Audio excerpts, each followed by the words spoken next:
Hello दोस्तों, आप सबों का स्वागत है डी एजुकेशंस के यूट्यूब चैनल्स में। मैं आप सबों का दोस्त धन जी, और फिर से आज हम लोग जुड़ चुके हैं एक नए सेशन के साथ, जिसमें कि आज हम लोग देखने वाले हैं, क्योंकि आपको पता है कि हम लोग रात्रि 10 बजे जो है इस चीज़ को चर्चा करते हैं कि कौन कौन से एनटीपीसी में क्वेश्चंस बना है। तो आज हम लोग देखने वाले हैं 4 जनवरी का जो क्वेश्चंस हुआ था। 4 जनवरी 2021 में जो एग्ज़ाम हुए थे, फर्स्ट और जो सेकेंड शिफ्ट में हुए थे, उनके क्वेश्चंस को देखने वाले हैं। जो एनटीपीसी के आपके 4 जनवरी को हुआ था, जो 4 जनवरी 2021 के फर्स्ट शिफ्ट में कौन कौन से क्वेश्चंस बने हैं और सेकेंड शिफ्ट में कौन कौन से क्वेश्चंस बने हैं।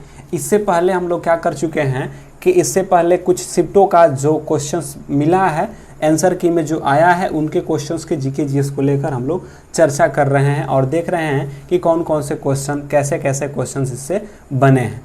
तो आप लोग इस वीडियो को देखते रहिए। वीडियो अच्छा लगेगा तो लाइक एंड शेयर सब्सक्राइब भी कर दीजिएगा।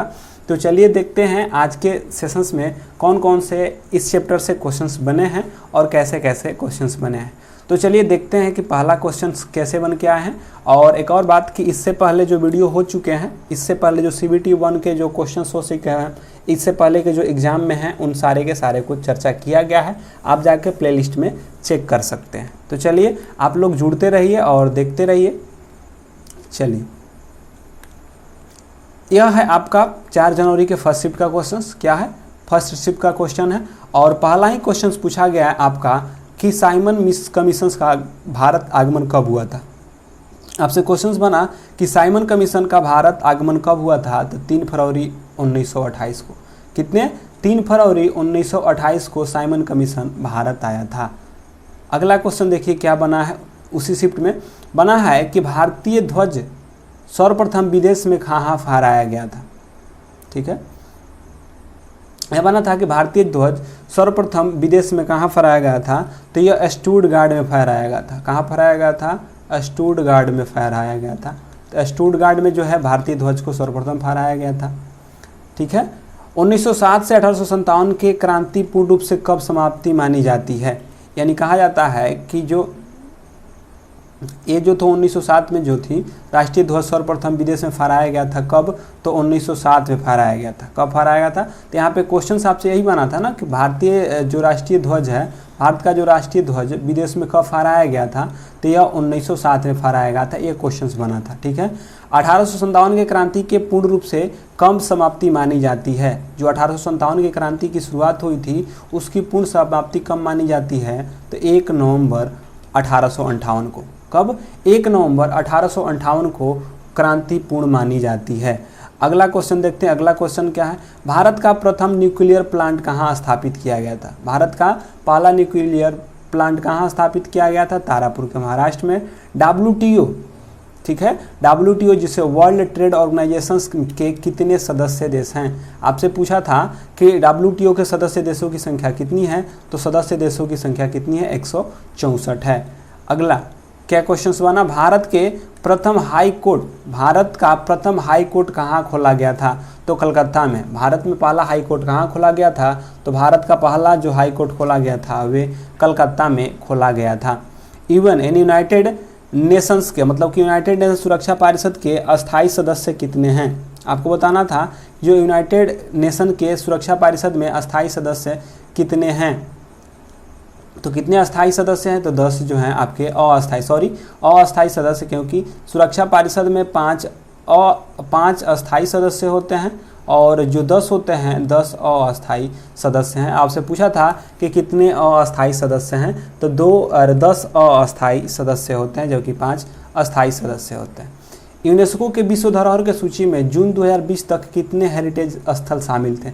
आपको बताना था कि जो यूनेस्को की सूची थी, ठीक ना, यूनेस्को के विश्व धरोहर की सूची में 2020 तक कितने हेरिटेज को शामिल किया गया था, तो 1121। याद रखिएगा, 1121 जो थे आपके यूनेस्को के विश्व धरोहर की सूची में शामिल किया गया था। ठीक है, सुकन्या समृद्धि योजना का शुभारंभ किसने किया था, और तो आपसे बना था कि सुकन्या समृद्धि योजना का शुभारंभ किसके द्वारा किया गया था, तो यह आपके प्रधानमंत्री मोदी जी के द्वारा किया गया था। कहाँ से? तो पानीपत के हरियाणा से 2015 को। ठीक है, तो सुकन्या योजना कब था? तो यह 22 जनवरी या बेटी बचाओ बेटी पढ़ाओ योजना की शुरुआत 22 जनवरी 2015 को किया गया था। यह कहाँ से किया गया था? तो हरियाणा में किया गया था। इस बातों को भी आप ध्यान में रखेंगे। तो पूछा है कि सुकन्या समृद्धि योजना या इसी को बेटी पढ़ाओ बेटी बचाओ योजना जो है पानीपत के हरियाणा से 22 जनवरी 2015 को। सरदार सरोवर बांध किस नदी पर है? सरदार सरोवर बांध नर्मदा नदी पर स्थित है। सरदार सरोवर बांध किस नदी पर है? नर्मदा नदी पर स्थित है। सबसे ज़्यादा बॉक्साइट का उत्पादन किस राज्य में होता है? सबसे ज़्यादा बॉक्साइट का उत्पादन जो होता है मेरे भाई उड़ीसा राज्य में होता है। कहाँ होता है? उड़ीसा राज्य में होता है। अगला, गांधी सागर बांध किस राज्य में स्थित है? गांधी सागर बांध आपके मध्य प्रदेश के चंबल नदी पर स्थित है। गांधी सागर बांध मध्य प्रदेश में चंबल नदी पर स्थित है।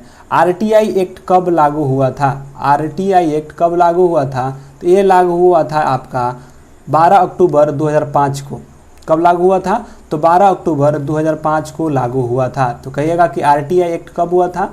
राइट टू, ठीक ना। आरटीआई एक्ट कब लागू हुआ था? तो 12 अक्टूबर 2005 को। तन्यता किसका गुणधर्म है? आपको बताना है कि जो तन्यता है किसका गुणधर्म है। तो जो तन्यता है किसका गुणधर्म है? तो तन्यता किसका गुणधर्म है? तो आपको पता है कि तन्यता जो गुणधर्म होता है वे धातु का होता है, और सबसे अधिक धातु जो होता है तन्य धातु क्या होता है? तो सोना होता है। तो तन्यता किसका गुणधर्म है? तो धातु का गुणधर्म होता है। ठीक है। मुगल शासक अकबर के राज्याभिषेक कब हुआ था? मुगल शासक अकबर का राज्याभिषेक कब हुआ था? तो मुगल शासक जो अकबर थे उनका राज्याभिषेक 14 फरवरी 1956 को हुआ था। कब हुआ था? 14 फरवरी 1956 को हुआ था। हिंदुस्तान रिपब्लिकेशन एसोसिएशन जिसे HRA कहा जाता है की स्थापना कब हुआ था? हिंदुस्तान रिपब्लिकेशन एसोसिएशन की स्थापना कब हुआ था? ये भी पूछा था। तो इसकी स्थापना हुआ था अक्टूबर 1924 में। तो हिंदुस्तान रिपब्लिकन एसोसिएशन की स्थापना कब हुआ था? तो हिंदुस्तान रिपब्लिकन एसोसिएशन की स्थापना कब हुआ था? तो अक्टूबर 1924 में हुआ था। कब हुआ था? अक्टूबर 1924 में हुआ था। मानव के पीएच मान, मानव के शरीर का पीएच मान कितना होता है? तो मानव के शरीर का पीएच मान 7.3 से लेके 7.4 तक होता है। कितना होता है? 7.3 से लेके 7.4 तक होता है। अगला, नीति आयोग ने वुमेन ट्रांसफॉर्मिंग इंडिया अवार्ड्स की शुरुआत कब किया था? यानी कि यह नीति आयोग के द्वारा जारी किया गया था। वुमेन ट्रांसफॉर्मिंग इंडिया अवार्ड की शुरुआत कब की गई थी? तो 2016 में। याद रखिएगा, यह क्या है? एक नया क्वेश्चन है जो कि आपको देखने को मिल रहा है। तो नीति आयोग के वुमेन ट्रांसफॉर्मिंग इंडिया अवार्ड की शुरुआत कब हुई थी? तो 2016 में हुआ था। गोदावरी नदी का उद्गम कहाँ से होता है? तो ब्रह्मगिरी की पर्वत से। कहाँ होता है? ब्रह्मगिरी के पर्वत से होता है। तो गोदावरी नदी का उद्गम कहाँ से होता है? ब्रह्मगिरी पर्वत से होता है। तामस के लेखक कौन है? तामस के लेखक भीष्म साहनी है। तामस के लेखक कौन है? तो भीष्म साहनी है। तामस के रचयिता कौन है? तो तामस के रचयिता भीष्म साहनी है। जावा प्रोग्रामिंग लैंग्वेज का आविष्कारक, आपको बताना है कि जो जावा प्रोग्रामिंग लैंग्वेज का आविष्कार किसने किया था? तो जेम्स आर्थर गेसलिंग ने। यह भी आपका बढ़िया क्वेश्चन है। जावा के प्रोग्रामिंग लैंग्वेज का आविष्कार किसने किया था? यानी कि जो जावा है उसकी प्रोग्रामिंग लैंग्वेज की आविष्कार किसने किया था? तो जेम्स आर्थर गेसलिंग के द्वारा किया गया था। जेम्स आर्थर गेसलिंग के द्वारा किया गया था। इस बातों को भी आप ध्यान में रखेंगे कि कब किसने किया था? तो जेम्स आर्थर गेसलिंग ने। अगला, भारतीय ओलंपिक ने प्रथम बार कब भाग लिया था? यानी भारत ने ओलंपिक में प्रथम बार कब भाग लिया था? तो ये 1990 में भारत ने ओलंपिक, जो ओलंपिक अभी टोक्यो ओलंपिक हो रहा है तो उसी प्रकार का जो ओलंपिक है भारत ने ओलंपिक में प्रथम बार कब भाग लिया था? तो भारत ने प्रथम बार कब भाग लिया था? तो 1990 में भाग लिया था। कब लिया था? 1990 में जो पेरिस ओलंपिक हुआ था उसमें भाग लिया था। अगला है नवकलेश्वर उत्सव। यह बढ़िया क्वेश्चन है, एक देख लीजिएगा कि नवकलेश्वर उत्सव किस राज्य में मनाया जाता है? याद रख लीजिएगा, बढ़िया क्वेश्चन है यह नया क्वेश्चन देखने को आपको मिल रहा है। नवकलेश्वर उत्सव क्या नवकलेश्वर उत्सव किस राज्य में मनाया जाता है? तो उड़ीसा में मनाया जाता है। कब मनाया जाता है? उड़ीसा में मनाया जाता है। URL का फुल फॉर्म क्या होता है? URL का फुल फॉर्म होता है यूनिफॉर्म रिसोर्स लोकेटर। क्या होता है? यूनिफॉर्म रिसोर्स लोकेटर होता है। नवकलेश्वर उत्सव उड़ीसा में इंफॉर्मेशन लोकेटर हुआ। अब आइए अगला, इनसैट 1B भारतीय संचार उपग्रह कब लॉन्च किया गया था? इनसैट 1B भारतीय संचार उपग्रह कब लॉन्च किया गया था? इनसैट 1B भारतीय संचार कब लॉन्च किया गया था? तो 1983 में। कब लॉन्च किया गया था? 1983 में। कितने पर्यावरणविदों को गोल्डन मैन पर्यावरण पुरस्कार से 2019 से सम्मानित किया गया था? आपको बताना है कि कितने पर्यावरणविद थे जिनको कि गोल्डन पर्यावरण पुरस्कार से सम्मानित किया गया था। तो वे 6 थे। कितने लोग थे? 6 व्यक्तियों को गोल्डन पर्यावरण पुरस्कार से सम्मानित किया गया था। द्वितीय परमाणु परीक्षण कब हुआ था? उसका कोड क्या नाम क्या था? तो द्वितीय परमाणु परीक्षण का कब हुआ था? तो 1998 में हुआ था। इसका कोड का नाम था ऑपरेशन शक्ति। क्या था? ऑपरेशन शक्ति था। तो दूसरा परमाणु परीक्षण जब हुआ था उसका कोड नेम क्या था? ऑपरेशन शक्ति था। नोबेल प्राइज, आपको बताना है कि नोबेल प्राइज विजेता सबसे युवा कौन बने? जो नोबेल प्राइज विजेता सबसे युवा कौन बनी? तो मलाला यूसुफजई बनी थी। कौन बनी थी? मलाला यूसुफजई बनी थी। प्रथम संविधान संशोधन कब हुआ था? आपको बताना है कि प्रथम संविधान संशोधन कब हुआ था? तो 1951 में। प्रथम संविधान संशोधन कब हुआ था? तो 1951 में हुआ था। अगला, प्रथम संविधान संशोधन कब हुआ था? 1951 में। प्रधानमंत्री स्वास्थ्य सुरक्षा योजना कब शुरुआत की गई थी? प्रधानमंत्री स्वास्थ्य सुरक्षा योजना की शुरुआत कब की गई थी? तो 2006 में की गई थी। प्रधानमंत्री स्वास्थ्य सुरक्षा योजना कब शुरू की गई थी? तो 2006 में शुरुआत की गई थी। ठीक है, कब की गई थी? 2006 में। अगला, कंप्यूटर के डेटा ग्रहण किस रूप में किया जाता है? ठीक है, कंप्यूटर में डाटा ग्रहण किस रूप में किया जाता है? तो कंप्यूटर में जो डाटा ग्रहण किस रूप में किया जाता है? तो बाइनरी के रूप में किया जाता है। किस रूप में किया जाता है? तो बाइनरी के रूप में किया जाता है। अगला है कि सांची के स्तूप किसने बनवाया था? तो अशोक सम्राट ने बनवाया था। किसने बनवाया था? अशोक सम्राट ने बनवाया था। सांची के स्तूप को सम्राट अशोक ने बनवाया था। राज रवि वर्मा का संबंध किस क्षेत्र से है? तो राज रवि वर्मा या चित्रकारी से संबंधित थे। किससे संबंधित थे? जो चित्रकारी से संबंधित थे। राज रवि वर्मा चित्रकारी से संबंधित थे। ठीक है, तो राज रवि वर्मा का संबंध किस क्षेत्र से है? तो यह चित्रकारी से संबंधित हैं। अगला क्वेश्चन देखते हैं कि प्रथम पंचवर्षीय योजना का मुख्य उद्देश्य क्या था? आपको बताना है कि जो प्रथम पंचवर्षीय योजना है इसका मुख्य उद्देश्य क्या था? तो इसका जो मुख्य उद्देश्य था कृषि का विकास। प्रथम पंचवर्षीय योजना का मुख्य उद्देश्य था कृषि का विकास। ये सारे के सारे आपके क्वेश्चंस एनटीपीसी में 4 तारीख का जो हुआ है 4/1/2021 में पूछा गया है। ये सारे के सारे आपके आंसर की जो है 4 तारीख का जो आंसर किया है उसको उसमें दिया गया था। तो इस बातों को भी ध्यान में रखिएगा। फूल गोभी किस प्रकार का पुष्प है? तो आपको बताना है कि फूल गोभी किस प्रकार का पुष्प है। ठीक है, फूल गोभी किस प्रकार का पुष्प है? तो फूल गोभी द्विलिंगी है। फूल गोभी कैसा होता है? तो फूल गोभी भी आपका द्विलिंगी होता है। सरसों भी क्या होता है? द्विलिंगी होता है। और फूल गोभी भी आपका द्विलिंगी होता है। अगला, अल्पसंख्यकों के हितों अल्पसंख्यकों के हितों के लिए कौन सा अनुच्छेद बताया गया है? तो अल्पसंख्यकों के हितों के लिए अनुच्छेद जो है अनुच्छेद 29 के ए को बताया गया है। इस बातों को भी आप ध्यान में रखेंगे। यह थे आपके क्या शिफ्ट फर्स्ट के, मतलब कि 4 जनवरी के जो शिफ्ट फर्स्ट का क्वेश्चंस था ये सारे के सारे आपके शिफ्ट फर्स्ट के जो 4 तारीख में पूछा गया था पहले शिफ्ट में, वे सारे के सारे हैं। अब हम लोग देखेंगे कि 4 तारीख के जो दूसरे शिफ्ट में हुआ था, सेकेंड शिफ्ट में जो क्वेश्चंस बने थे, कौन कौन से क्वेश्चंस बने थे और कैसे कैसे क्वेश्चंस बने थे, इसको देखने वाले हैं। तो एक बार क्लास को शेयर कर दीजिए बढ़िया से, और उसके बाद देखिए आप लोग, और सभी लोग समय से जुड़ जाया कीजिए, क्योंकि रात्रि हम लोग 10 बजे इसको लेके आते हैं। 10 बजे 10 बजे लेके आते हैं और सारे के सारे जो एनटीपीसी में प्रीवियस ईयर्स में जो क्वेश्चंस बने हैं अभी फ़िलहाल में, उन सारे के सारे क्वेश्चनों को लेकर हम लोग चर्चा कर रहे हैं। तो चलिए देखते हैं सेकेंड शिफ्ट में कौन कौन से क्वेश्चंस बने हैं। और वीडियो अच्छा लगेगा मेरे भाई तो लाइक एंड शेयर भी कर दीजिएगा।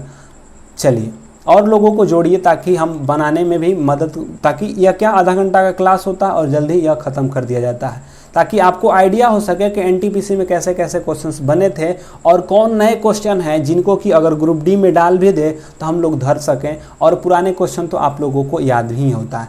देखिए, अलीगढ़ मुस्लिम यूनिवर्सिटी की स्थापना किसने किया था? तो सर सैयद अहमद खां।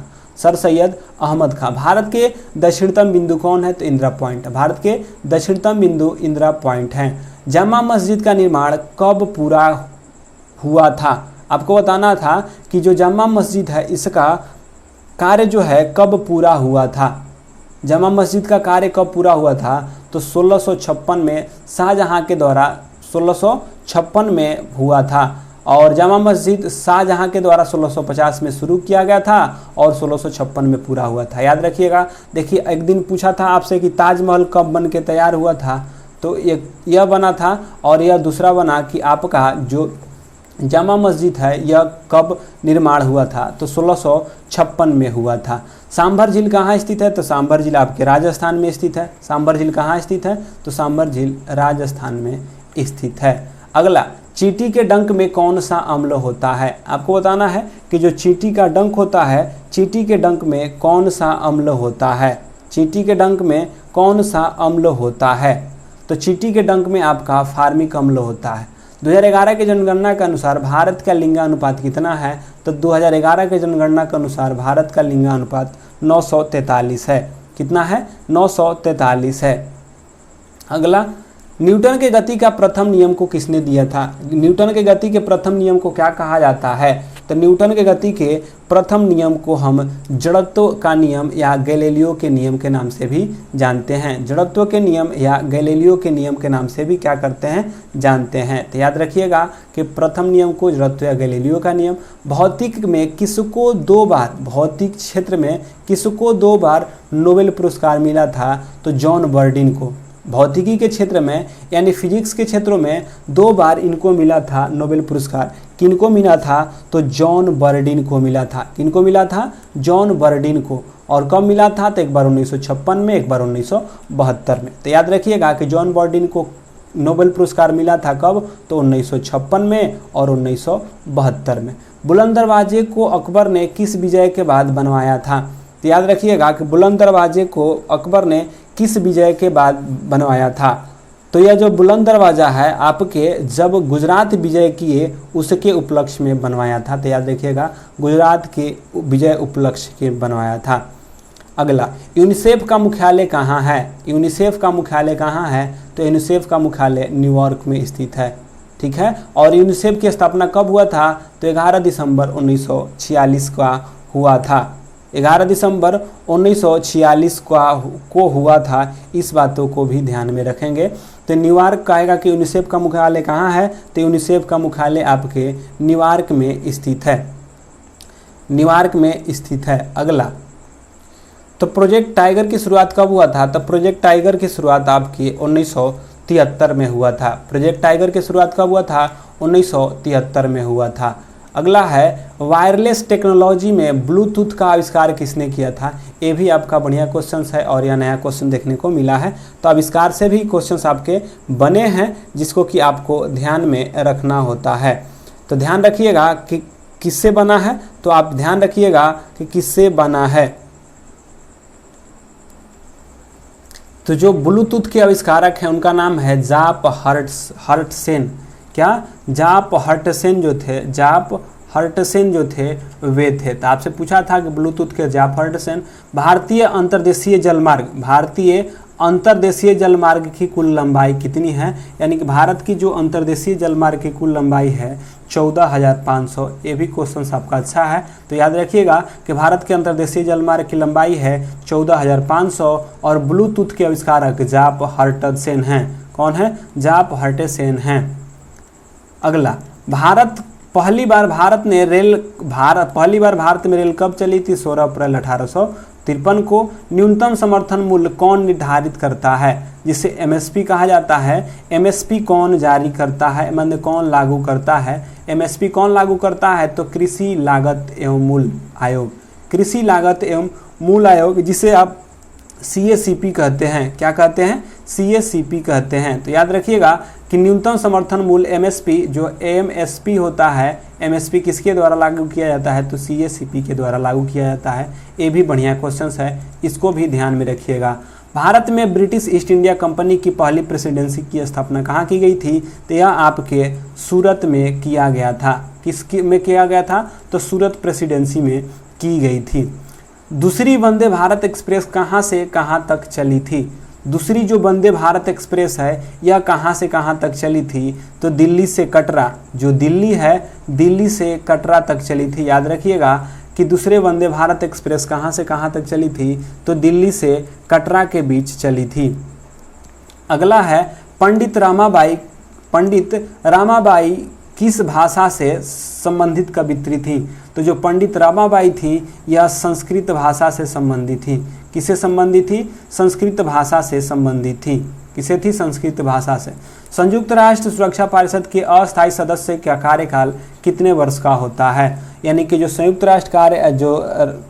राष्ट्र के सुरक्षा परिषद के जो अस्थायी सदस्य होते हैं उनका कार्यकाल कितने वर्ष का होता है, तो उनका कार्यकाल 2 वर्षों का होता है।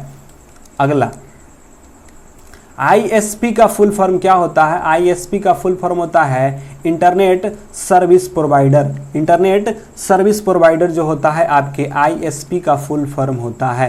तो याद रखिएगा ISP का फुल फॉर्म क्या होता है, तो इंटरनेट सर्विस प्रोवाइडर। क्या, इंटरनेट सर्विस प्रोवाइडर होता है।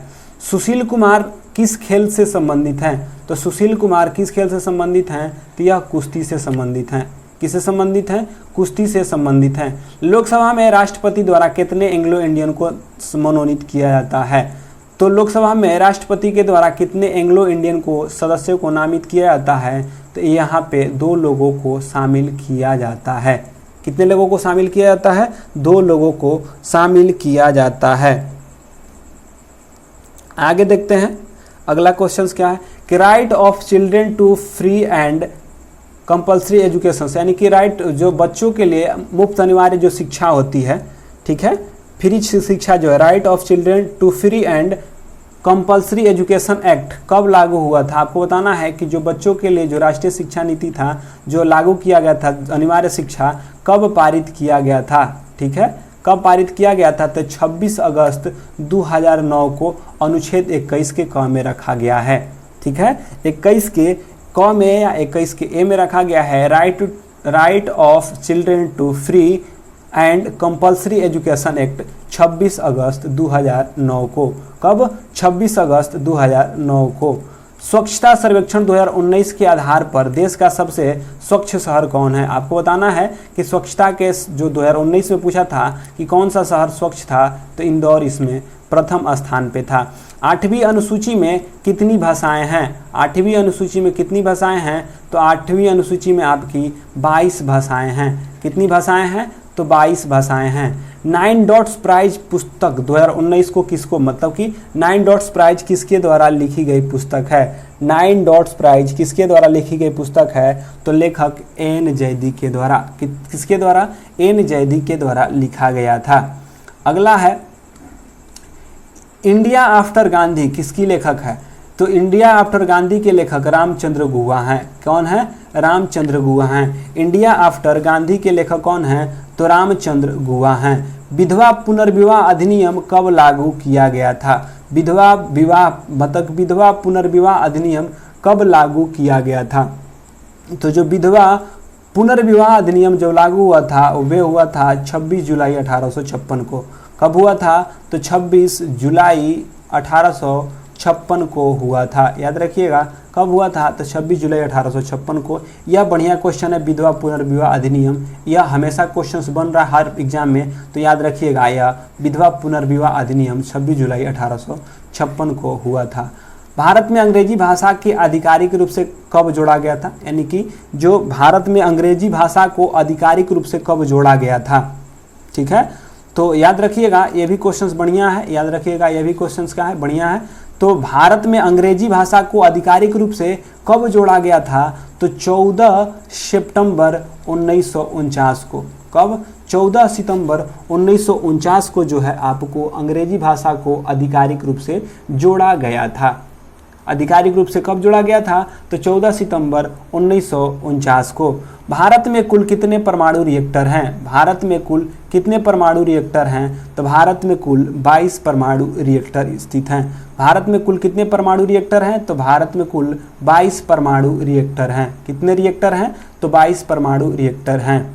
अगला, GSAT-30 किस प्रकार का उपग्रह है? GSAT-30 किस प्रकार का उपग्रह है? तो यह एक संचार उपग्रह है। तो याद रखिएगा कि जो GSAT-13 है यह किससे संबंधित है? तो यह एक संचार उपग्रह होता है। क्या होता है? एक संचार उपग्रह होता है। अब छांटना था इसमें कि आयरन है, गोल्ड है और सिल्वर और डायमंड में कौन सा अलग होता है। तो आयरन, गोल्ड, सिल्वर और डायमंड में कौन अलग है? तो डायमंड जो है बाकी से सभी से क्या होता है? अलग होता है। तो डायमंड इसमें क्या है? अलग है। अगला, कौन सा एक वसा उत्तक है? आपको बताना है कि कौन सा एक वसीय उत्तक है। तो जो एडिपोज उत्तक होता है, क्या होता है? जो एडिपोज उत्तक होता है यह एक वसीय उत्तक होता है। एडिपोज क्या होता है? एक वसीय उत्तक होता है। ऑक्सीजन, फ्लोरीन, नाइट्रोजन और आर्गन में अक्रिय गैस कौन है? आपको बताना था। तो पता है कि आर्गन जो है एक अक्रिय गैस है। क्या है? अक्रिय गैस है। श्वेत क्रांति का जनक किसे कहा जाता है? तो श्वेत क्रांति का जनक वर्गीज कुरियन को कहा जाता है। श्वेत क्रांति का जनक किसे कहा जाता है? वर्गीज कुरियन को कहा जाता है। तो श्वेत क्रांति का जनक पूछा था कि श्वेत क्रांति का जनक कौन है? तो वर्गीज कुरियन है। ताप्ती नदी कहाँ से निकलती है? तो ताप्ती नदी कहाँ से निकलती है? तो मुल्ताई के तसापुरा पहाड़ी से। तसोपुरा पहाड़ी से। तो ताप्ती नदी कहाँ से निकलती है? तो मुल्ताई के तसोपुरा पहाड़ी से निकलती है।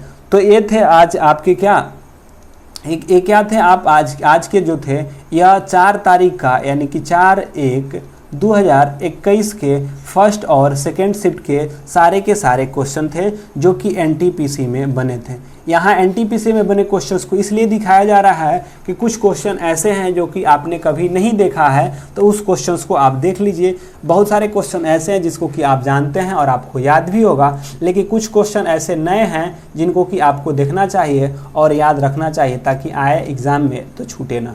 तो चलिए फिर मिलते हैं हम लोग आगे अगली रात में मिलेंगे। तब तक के लिए goodbye, take care, bye bye.